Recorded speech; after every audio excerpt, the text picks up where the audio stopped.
आज घराच्या इथलं बागकाम करण्यासाठी जरा माणसांना बोलवलं होतं। इथे घरासमोरचा जो लॉन आहे तो जर तुम्ही मेंटेन नाही ठेवला तर त्याचा तुम्हाला दंड भरावा लागतो।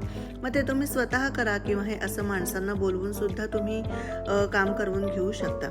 ही जी काम करणारी माणसं आहेत ना, ही इथे जास्त करून मेक्सिकन आहेत। मला घरासमोरचं एक झाड कट करून हवं होतं, कारण त्या झाडामुळे माझ्या घराचा एंट्रन्स हा अडला जात होता। घरा शेजारचं एक झाड ट्रिम करून हवं होतं।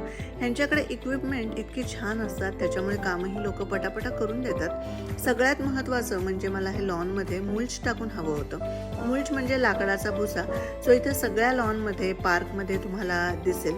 त्यामुळे वेडवाकडे जे गवत वाढतं ते वाढलेलं दिसत नाही, हे तुम्ही बघाल असं प्लेन दिसतं। इथे जी धूळ उडत नाही, तर त्यासाठी सुद्धा हे एक कारण असावं असं मला वाटतं। बाकी दंड वगैरे तर ठीक आहे, पण आपल्या घरासमोरच ही छान स्वच्छता, जरा झाडांचं ट्रिमिंग वगैरे करून घेतलं की आपल्याला सुद्धा आणि आपल्या